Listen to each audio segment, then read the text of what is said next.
Welcome back everyone to FriskyDingo Tactics, playing Swordhaven Iron Conspiracy. This is episode 41. Let's jump straight in. Okay, so last episode we were talking to the innkeeper about the issue they've got here. We also need to speak to Captain Wykent about this... oh, come back here, Captain Wykent. About this situation with, I think it was the Knight Army? Yes, that we heard from the innkeeper from the labourers' pub. Captain Wykent looks like he was expecting you.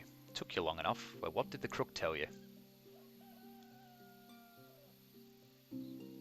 The smugglers are planning a meet-up at Horsefish Anchorage. Anything else? The outside smuggler, a crew of local never-do-wells will be swapping stolen bolter for gold and chemicals. Interesting, it sounds like they're in league with a rogue alchemist. Anything else? The outside smugglers are led by a fellow named Drivenold. Oh, this is important. Drivenold is a pirate and former partner of Scalva, the late king of smugglers. His ship was spotted near the Gulf of Swordhaven not long ago. That's all I was able to glean from the informant. It's not much, he strokes his chin thoughtfully for a moment. Then he snaps his fingers and points at you. But enough is enough. But enough is for us to take action. Now, if you'll lend me an ear, I have another task where you can be helpful. I'm going to dispatch several of my men to Horsefish Anchorage. You will join them there. If we make haste, we, meaning you, will be able to intercept these smugglers and get aboard Drivenold's ship. From there, it's all down to raw strength. Though if you could catch those scoundrels alive, that'd be even better. Sounds like a fine plan to me. Now hurry, I'll mark the location on your map. He does so.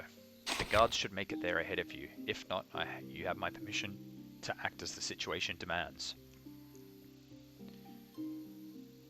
Yes, sir, Captain Wykent, sir. May the goddess Loima smile on you. I hope she does. You check your gear and scan the surroundings, contemplating your next move. Fiona fixes you with a look. Stopping a pirate for the Swordhaven powers that be? It sounds like the plot of a half-dinar play in a village hall. I don't feel good about doing this, but then again it pays to befriend the Patrician Guard, especially for a mercenary company agent like myself. This could bring in a lot of money, if everything goes well, says Keterin. Okay, let's go and talk to the Smith. See if we can resolve this other situation first, and then we'll go. Nice and smooth.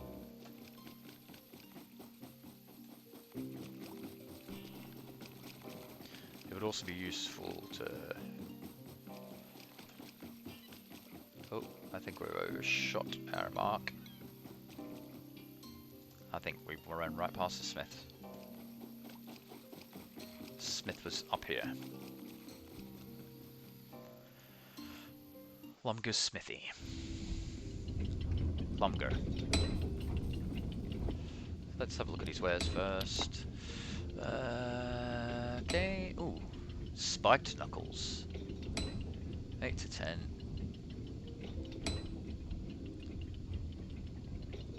Do you know we should get?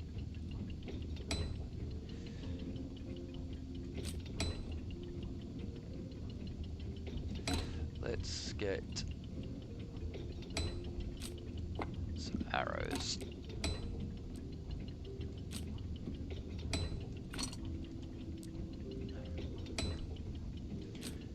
Two to 7. 2 to 12. 8 to 12. We'll keep timber axe. 3 to 11. Bog iron sword blade. 5 to 13, I'll keep that.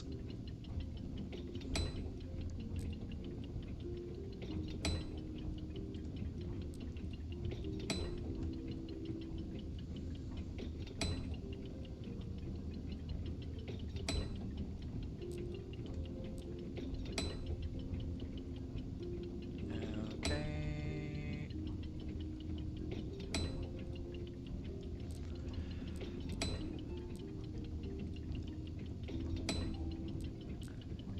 know what? I don't mind paying if we're gonna have a hell of a lot of arrows. Oh.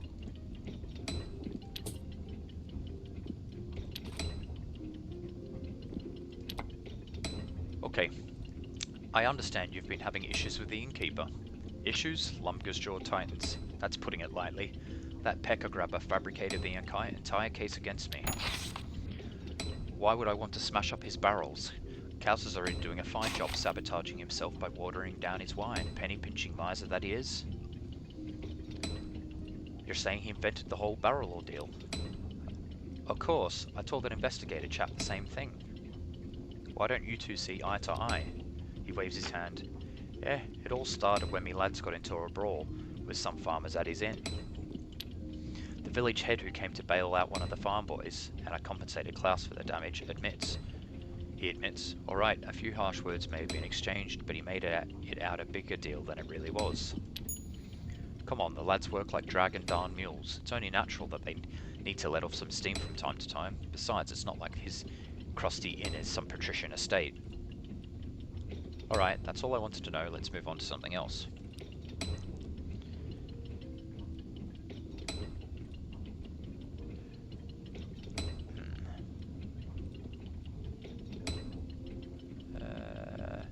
Okay, that is it, really.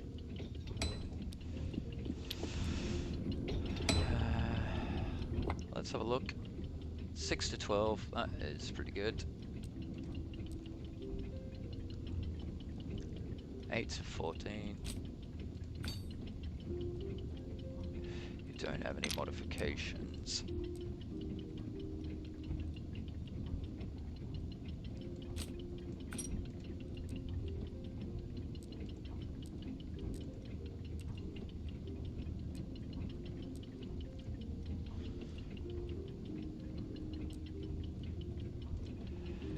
Those arrows to her.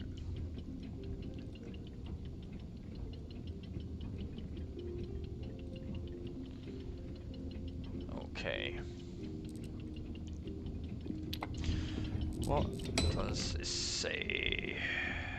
The Outskirts troubles. Informant. Swordhaven sorry to escape wine shipment sabotage. The fellow has been seen a couple of days, perhaps he's drowning in sorrows. Okay. Aye. So I'm going to go and speak to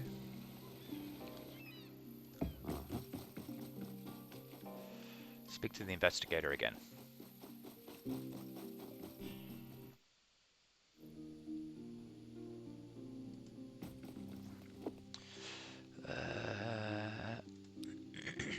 No, Pilnvar, here we go. The tippler peels his face off the sticky table to belch loudly. How quaint. Drunk as a skunk, yet neatly turned out. Address Pilvar. Did the Swordhaven authorities send you to investigate the Kaus-Lumga conflict?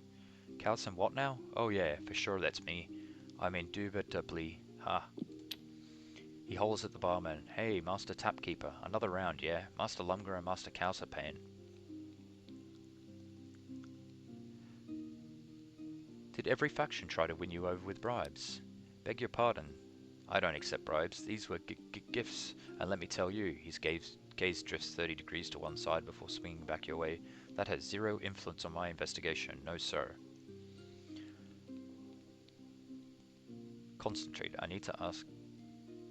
Rubbing the bridge of your nose. This isn't going to be easy. Huh? You said something? Heck. Persuasion 75. Grab him by the both collars. Listen, you useless tosspot. Tell me what you learned, or you'll end up with a broken rib. Unhand me, please. The man's inebriation begins to dissolve as he gawks at you in terror.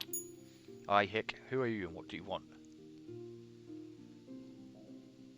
I'm going to be your worst nightmare unless you sober up and start answering my questions. Oh, suddenly Pilnvar shoves you away, bends over, and retches on the floor, much to the dissatisfaction of the tavern keeper. Blech. Hope the vomiting subsides. After an uninterrupted minute of vomiting, merciful dragon, I shouldn't drink so much. Are you quite finished? He dabs at his lips with a silk handkerchief. Yes, I believe that was all. Oh no, here comes another, he winces fiercely. Nope, false alarm. He raises his torch's grimace at you. Oh, alright, ask your questions, but please be brief. I feel as if Ugin himself was using my skull for an anvil. What were you able to glean from the locals? I prefer to skip Kaus and Lumgar if you don't mind. Those two are more bent on seeing their rival punished than learning the truth. My best lead came from Master Kaus's night watchman, which makes sense since the incident happened during his shift. It's fortunate I interrogated him when I did. He shuffled off his mortal coil soon after. Keep listening. You see, the old man was fast asleep when the crime took place. The sneaky varlet we're looking for had already smashed several barrels before he finally woke. A potent mixture of shame and melancholy overcame our woebegone watchman afterwards, and he succumbed to a drink. One thing led to another, and not a day after we talked, he utterly fuddled by liquor, fell into the city's moat and was eaten by the crocodiles that guard it. But did he manage to provide a lead, yes? He nods. When the watchman came to his senses that night, the evildoer immediately fled. The only thing visible in the dim morning light was his long copper-red hair. Naturally, I led out to find someone matching that description, and lo, there are exactly two persons in the outskirts sporting such fiery manes. The fence. One is a metal worker here in Smelter's Row, the other a merchant who peddles his wares in the market outside the gates. Tell me about the merchant. He's selling this and that in the outskirts, he shrugs. Has a proper vendor's license too, so he's honest as far as that goes. On the night in question, he claims he was at his mistress's farm outside the city. I sent some men to ask around and his account checks out. What can you tell me about the metal worker? He was my main suspect, he spreads his hands in resignation. But he has an alibi. He was in Swordhaven on the night of the crime and has multiple witnesses to confirm it. You can ask the scallywag yourself. He spends his days lollygagging down at the pier. So there were two possible ne'er-do-wells, and both are redheads. It would seem so. And what conclusion did you come to? He shrugs. It's either Lumgar or a saboteur sent by our enemies to sow discord. At this point, anything is possible. I see. Now, if you excuse me, he turns laboriously to the counter. Owner, bring me some herbal tea. I need to wash every trace of your undragonly spirits from my body. Fiona gazes hopefully at the exit. I believe we learned all we can here, my lord. Perhaps we should go. This place is so stuffy. Since we've become such good friends, would you mind answering a few questions for me? Yeah, I'd love to, but I need to gather my thoughts before continuing the investigation. At least tell me who you are. Be quick about it. I don't have all day. I'm a seller of pitch, a scribe for the city council, and one of the highborn, naturally. Summoning a dignified demeanour, I'm also a member of the Patrician Guard, as any worthy burgher should be.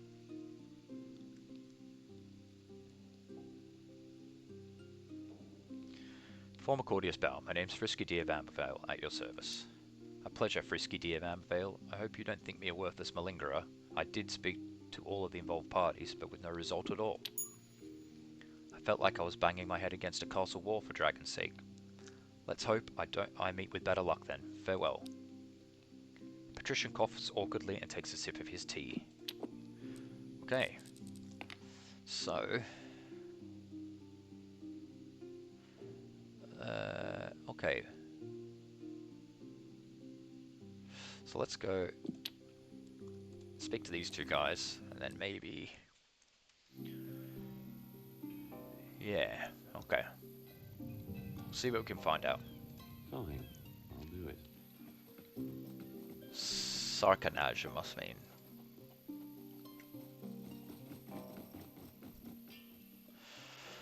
The red-headed labourer greets you with a skewered smirk. You just keep rocking up here, innit? What were you doing the night Kaus's wine barrels were smashed? A hint of surprise enters his voice. The soak in the pub sent you, innit? Look, I have a alibi.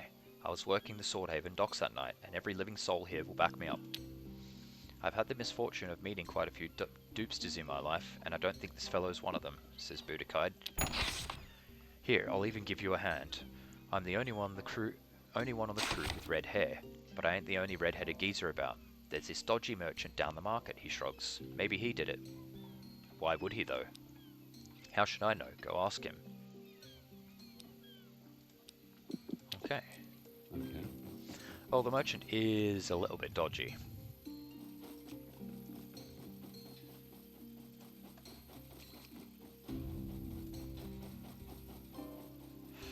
Where are we going?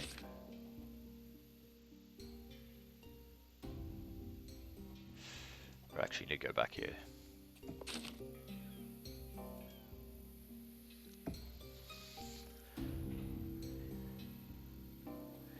Okay.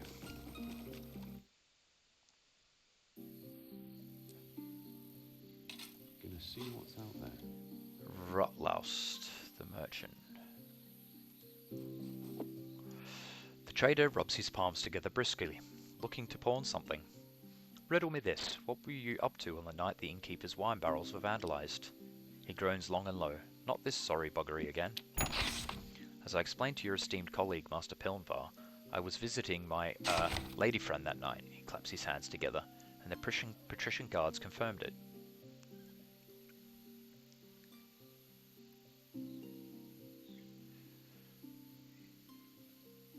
Oh, I didn't know that. Now you do. Hey, I'm not cross on you, but come on. I'm not the only copper-locked fellow in the area. There's a roughneck on Smelter's Row for one, not to mention that lass I saw yesterday. A red-headed woman. Do you know her? No, it was right before dawn that I saw her, and only from the back, mind. It wasn't the worst angle, but alas, the bird's face eluded me. I could tell you the place, though. She was washing her hair in a pail outside the circus tent. Okay. That's what I call a lead.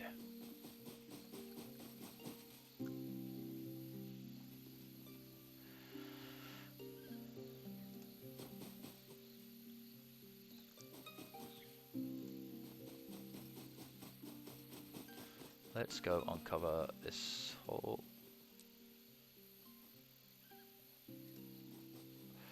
area. And then start talking to the women. This woman first. She's wearing a hat, so it could be her. Few things clash starkly as a scowling face and the jolly garb of a circus performer. Yet the woman you're approaching perfectly captures this contradiction. Bunch of nibrods sticking up for the chief Nimrod. Oh, honk honk, I'm a latter the jester. Never pester. You don't seem very merry to me. Well, I am, she strikes a pose akimbo. Honk honk. Come on, Alata, what's wrong? I'm telling you nothing. Is that right? Listen, whatever you share will remain between you and me, word of honor. You're quite the busybody, she giggles. Oh fine, if you really want to know, that cruel rogue, Hee-Haw, has been stealing my lines. She feigns interest in her nails before glancing back at you, but when I call the coxcomb out, everybody rushes to protect him for some reason. Hee-Haw? That checkered costume-wearing, line-stealing, big word-speaking bastard. He's the bane of my existence, the pesky little troll. What do you mean he's stealing your lines? Him and me introduced the axe during the show, but whenever it's my turn, he races out and hollers his lines over mine. She shakes her head with a sad jingle, leaves me all flustered and waiting in the wings, literally. Arch one eyebrow. They then tell me, you weren't quick enough, folks like his fun, squeaky voice better, that sort of bullcrap. How am I going to make a name for myself when he's constantly drowning me out, huh? I see. So what's the story? I could talk to him for you. Well, maybe if you said you were an audience member and asked why can't he ever give the charming Lady Jester a chance to talk, he might get the hint. Let me be clear, if you're not getting any kind of reward for this, we carnies are poorer than dirt if she pretends to give it more than thought, unless you accept smooches as payment.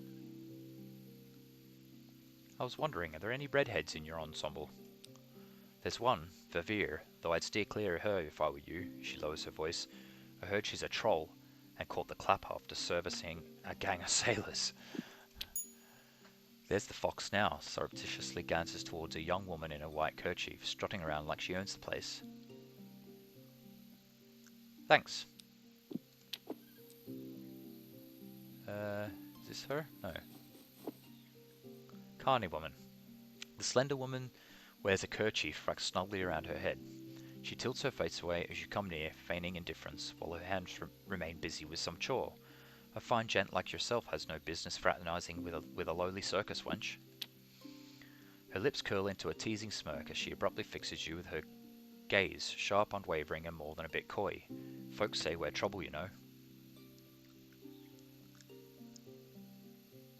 That won't stop me from striking up a conversation. She arches one brow. I like a man who goes against the grain. Glancing over the big tent, I take it your circus will be staying in Swordhaven. My circus? It's not really mine, good looking. She smirks. I just work here. And we ain't even in Swordhaven proper, are we? She glances at the high stone walls before lowering her gaze as if in regret. The city is currently closed, it seems. Do you know why? Something happened at the inn out there. She averts her eyes. I've no clue what, but the guards stopped letting folks into the city. Not that they'd let us in anyway. I bet you could earn a pretty penny here. Meh, it depends. There's even more to be earned from the suckers, I mean the good villagers. The city dwellers have gotten too jaded. They've seen it all. But it's much safer here near the walls. The barbarians have been getting restless lately. Then there's the bandits and slavers. Even the barons wardens in the north are shaking people down more than usual. I aim to get into Swordhaven. She lowers her gaze. Good luck, truly. I heard there's a fiery red-headed lass working for the circus. I urgently need to speak to her. That gives the carney pause. However, she quickly bounces back, an uncertain smile blossoming on her round face. It's urgent, eh? She furrows her brow. I know who you speak of, but she ain't as open to strangers as I am. What's it all about?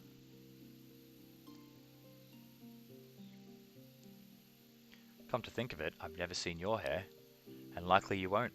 Haven't had a chance to wash it lately with all this busy work. It'd be vulgar to parade my greasy mane in front of such a handsome fella. I don't believe that. The merchant saw you washing your hair. She winces as if you'd pinched her nose. What merchant? Saw me. What are you getting at? You know exactly what I'm getting at. I'm so tired. With a shake of her head, she lets her long hair fall free. Yes, my locks are as red as Cert's eyes. Happy? I'm sure Fatty and the Smelter Gang had it all rosy until a bucket of watered wine got spilt.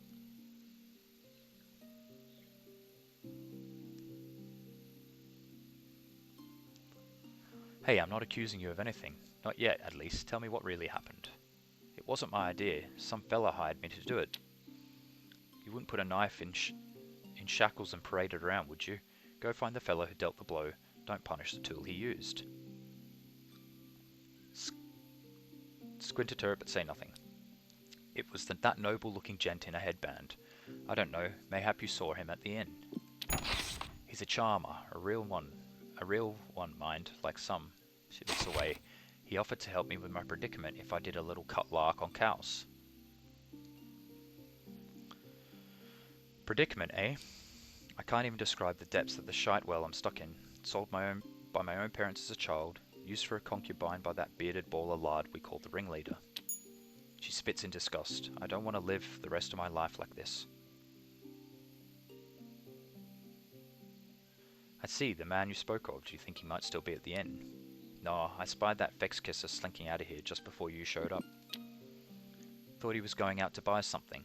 She presents an almost apologetic look. But he's likely kenned that the noose is tightening around his neck and skipped downtown, she sighs.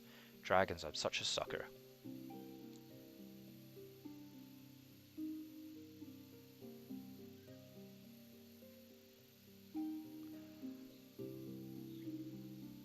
Calm down, lass, I'll figure something out.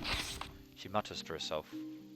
Come what may, I won't run. If they want to clamp me in stocks, parade me naked through the city, or hang me upside down, it'll just be another shitey day in a shitey life. Fiona eyeballs the young woman. What do you think we should do, my lord? There's a scant reason to give her over to the guards now. I'll take my leave, but if you decide to spare me, can we talk later? Let's have a think. Take my lines out. That's the gesture as it constantly interrupts her. She wants him to talk to him. The wine barrels were staved in by a circus performer. Red-headed lass, weary of a sad fate, she was hired by an enigmatic fellow staying at the inn. What will I tell the guard? That is the question. Nice and smooth. Old Carney. The old woman is snoring at the entrance to the colourful circus tent, but as you come near, her eyes pop open as if she'd been wide awake the whole time. The entrance fee's 5 dinars, no exceptions, not even for the highway lord himself. Step away. A little bit busy at the moment.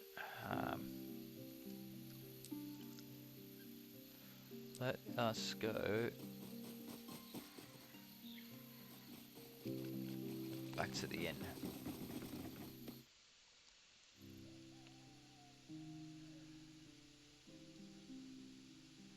Let's talk to this woman. The woman pauses at whatever she was doing and smiles, crow's feet running away from her gaze. Oh my, you look like you could use some good rest, sunshine. Yeah, I wouldn't mind a bit of shut-eye. Then let my husband back there at the bar take care of your woes. We've got plenty of food and drink if you're feeling peckish. I already spoke with your husband. Oh, sorry, she smacks her forehead in a self-deprecating way. I must have been wool gathering again. Anyway, what can you tell me about your inn? It's the best establishment around. We not only have the cleanest sheets and tastiest food, but also, she raises her index finger, the protection of the gracious spirit of Saint Zune. Oh wow, what can you tell me about her? She's a divine spirit, a genuine spectral protector. Just don't go looking for her. Seed chewing is a filthy habit. Seed chewing? Specatea seeds, those rotten barbarians introduced the loathly practice, and now everyone's seeing ghosts everywhere they go. Questions of life and death should be obscured by an impenetrable veil, damn it. Right, but why do you suppose Saint Zune is protecting your inn? In life, she was a devout dragon worshipper, but when a gang of barbarians murdered her, she became the spectral protector of the city's outskirts from that day forward. She hesitates. Some undesirables claim they saw her spirit floating in the smelter's row outside the labourers' pub, but that's just a load of phooey. Such places are shunned by holy folks, even dead ones. That's quite an uplifting tale, my good woman. It is. Saints like the good Zune are what keep us safe from unwholesomeness and heathen fury. A couple of questions I'd like to ask. You tell me a bit about yourself. I'm listening, Sunshine. Don't ask me about any gossip. Then can you tell me a bit about yourself? My name is Pavik. I cook, clean, and I keep the books. I even help the odd rough and tumble customer to get some outside air, or the business end of my broom. I understand you're not the gossiping type. I used to be the loosest tongue on this side of the river, but rumours and gossip are often false, and spreading falsehoods is one of the holy taboos. When a travelling sage explained the whole baby dragon tears business, I swore off that prattle for good. Baby dragon tears? Surely you've heard. It's true that the dragon is god above all gods, but what those pandering no-good wade-lots don't tell you is that he's also surrounded by a flock of little floating baby dragons. And every time you break a holy taboo, one of those precious wee darlings sheds a sad little tear, and if it cries too much, it will lose its little wings. She steps closer. Do you know what a wingless baby dragon is? That's right, a darn snake. Really, I've never heard such a bizarre bit of lore. Oh well, live and learn. Exactly. There are so many great minds wandering among us, ready to share their knowledge with those who are prepared to receive it. Take Pegiddius the Wise, for example, smartest man in all and over Draconia. He was the one who told me about the baby dragons. Still, perhaps you overhear something now and then. Nope, not a single whisper. If you're looking for that gossip monger, try my husband. He always seems to know what's going on. I see, let's change the subject. Yes, farewell. Let's see if the innkeeper knows anything about this guy. The innkeeper sets aside the clay pipe he was cleaning. Aye, anything else I can do for you? About your dispute with the head metalworker. Bah, I don't even want to hear it.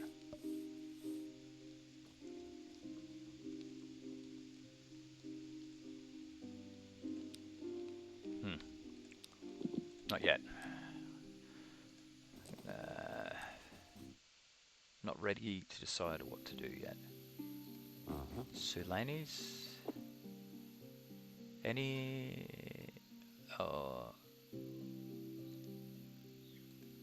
that is him. Captain inspects his gloves for dust or wear. His expression that of a man about to lead an army into final battle or grueling war. No time to waste, I'll await you here.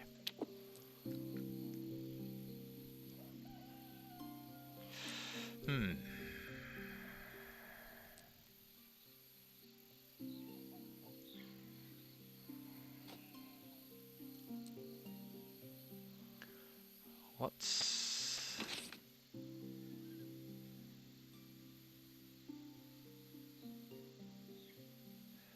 Wayfarer. Let's have a look. Treasure Island. Clam Reach.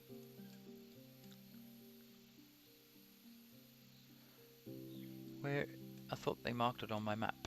This Horseradish Bay. No, it's either got to be down here or here. Okay. I'm not quite sure what I'm going to do yet. I think maybe to go to the Horseradish Bay first. Or maybe I'll have a look to see if I can find more about this merchant here first.